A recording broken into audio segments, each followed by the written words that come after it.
What is a meaningful life? I think the semantics end up mattering, because a lot of people will take the word meaning and the word purpose almost interchangeably, and they'll think kind of, what is the meaning of my life? What is the meaning of human life? What is the meaning of life? What's the meaning of the universe? And what is the meaning of existence rather than non-existence? So there's a lot of kind of existential considerations there. And I think there's some cognitive mistakes that are very easy. Like taking the idea of purpose, Which is like a goal?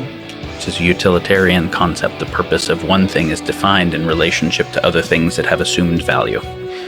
And to say, what is the purpose of everything? Well, purpose is too small of a question. It's fundamentally a relative question within everything. What is the purpose of one thing relative to another? What is the purpose of everything? And there's nothing outside of it with which to say it. You actually just got to the limits of the utility of the concept of purpose. It doesn't mean it's purposeless in the sense of something inside of it being purposeless. It means the concept is too small, which is why you end up getting to, like in Taoism, talking about the nature of it. Rather, there's a fundamental what, where the why can't go deeper, is the nature of it.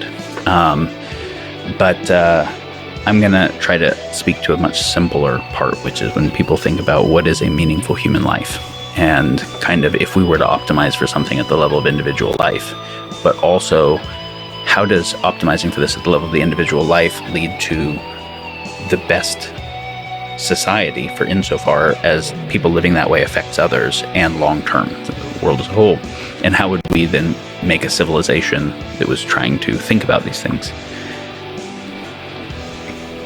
Because you can see that there are a lot of dialectics where there's value on two sides, individualism and collectivism, or the ability to accept things and the ability to push harder and whatever. And there's failure modes on both sides. And so when you were starting to say, okay, individual happiness, and you're like, wait, fuck, sadists can be happy while hurting people. It's not individual happiness, it's love. But wait, some people can self-sacrifice out of love in a way that actually ends up just creating codependency for everybody. So how do we think about all those things together? This kind of came to me as a simple way that I kind of relate to it, is that a meaningful life involves the mode of being, the mode of doing, and the mode of becoming. And it involves a virtuous relationship between those three. And that any of those modes on their own also have failure modes that are not a meaningful life. The mode of being, the way I would describe it, if we're talking about the essence of it, is about taking in and appreciating the beauty of life that is now.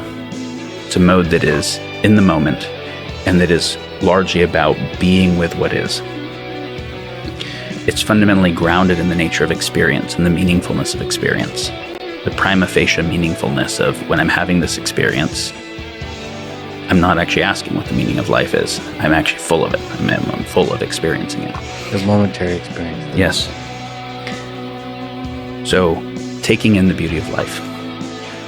Doing is adding to the beauty of life. I'm going to produce some art.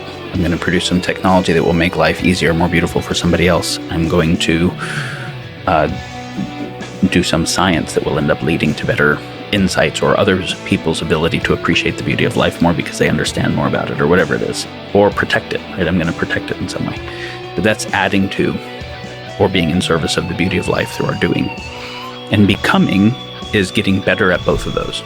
Being able to deepen our being, which is to be able to take in the beauty of life more profoundly, be more moved by it, touched by it, and increasing our capacity with doing to add to the beauty of life more. And so I hold that a meaningful life has to be all three of those. And where they're not in conflict with each other, ultimately it grounds in being, it grounds in the intrinsic meaningfulness of experience. And then my doing is ultimately something that will be able to increase the possibility of the quality of experience for others. And my becoming is a deepening on those. So it grounds in experience and also the evolutionary possibility of experience. And the point is to oscillate between these, never getting stuck on any one. Yeah. Or I suppose in parallel, well, you can't really, attention is a thing. You can only allocate attention. I want moments where I am absorbed in the sunset and I'm not thinking about what to do next. And then the fullness of that can make it to where my doing doesn't come from what's in it for me, because I actually feel overwhelmingly full already. And then it's like, how can I make life better for other people that don't have as much opportunity as I have? How can I add something wonderful? How can I just be in the creative process? And so I think where the doing comes from matters. And if the doing comes from a fullness of being, it's inherently going to be paying attention to externalities.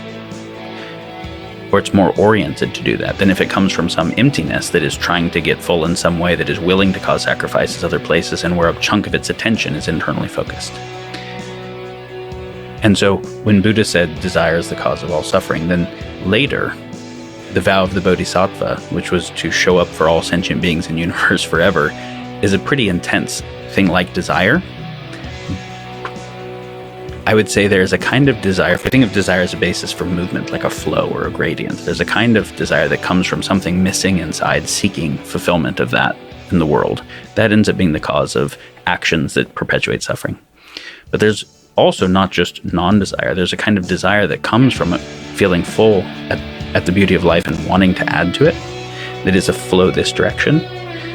And I don't think that is the cause of suffering. I think that is, and the Western traditions, right? The Eastern traditions focused on that and kind of unconditional happiness outside of them, in the moment, outside of time. Western traditions said, no, actually desire is the source of creativity, and we're here to be made in the image and likeness of the Creator. We're here to be fundamentally creative.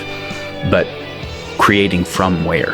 And in service of what? Creating from a sense of connection to everything and wholeness in service of the well-being of all of it is very different. Which is back to that compassion-compersion axis. Being, doing, becoming. It's pretty powerful.